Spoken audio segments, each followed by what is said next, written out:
Hi, I'm Loretta, the Academic Integrity Education Officer here at UCC. I'm based in our Skills Centre, which offers general academic supports for students, and I'm going to talk to you now about some of the projects we've worked on over the last few years relating to the use of generative artificial intelligence, or GenAI,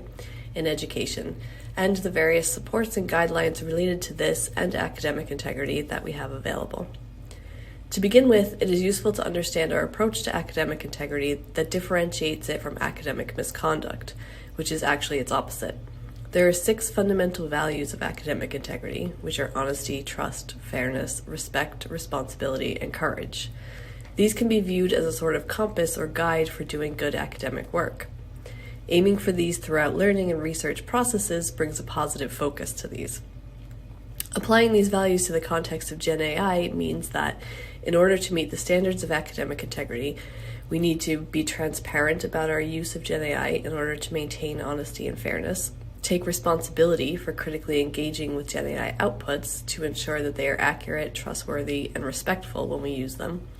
and that we either set clear guidelines for use or follow those that are provided to us by lecturers, publishers, funding bodies, and so on. These are some of the grounding principles that informed our projects and guidance, so it's good to start off with these. One of these projects was produced the toolkit for the ethical use of GenAI in learning and teaching, which expands on academic integrity and GenAI as well as offers additional contextual information. So this toolkit formed out of a project that paired students and staff to experiment with GenAI in the educational setting in 2023, shortly after the launch of ChatGPT. These pairings produced discipline-specific case studies evaluating the integration of GenAI and/or mitigation against its misuse in assessments and learning activities.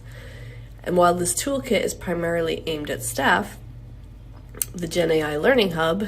is primarily aimed at students. This open resource was developed through another project that took place over the 2024-2025 academic year, again bringing students and staff together to collaborate on its development.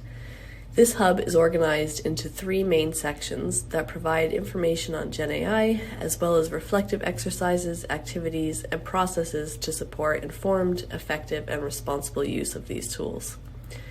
The first of these, before you use GenAI, includes information on these tools and various ethical considerations for using them, including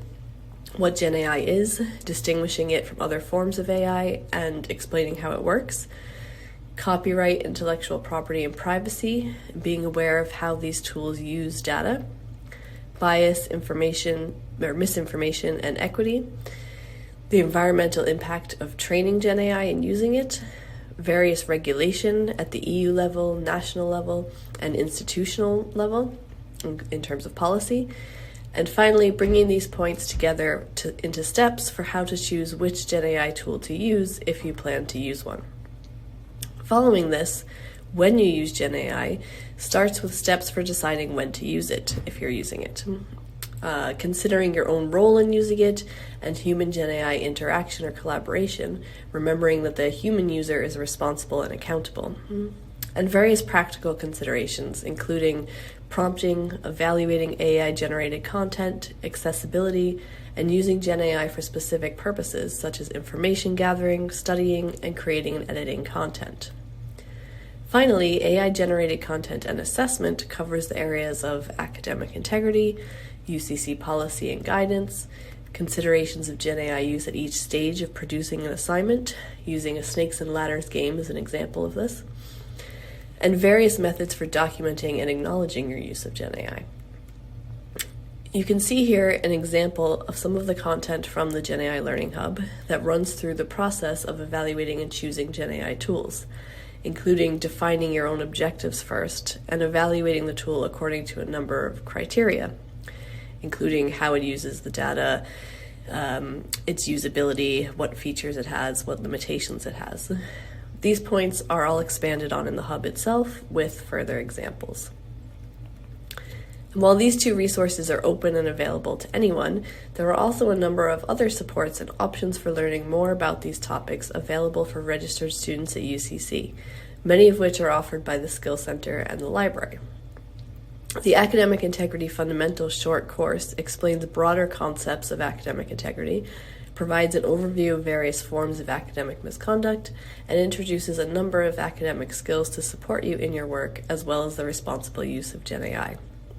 The Skills Centre also provides sessions on academic integrity and on responsible use of GenAI, in addition to its other offerings on academic writing and study skills, and various things that support both academic integrity and responsible use of GenAI.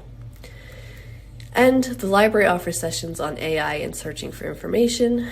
as well as a postgraduate module on graduate information literacy, which includes topics on both academic integrity and AI as part of the information search and evaluation process. So I hope this has given you a good overview of the various supports and opportunities in these areas.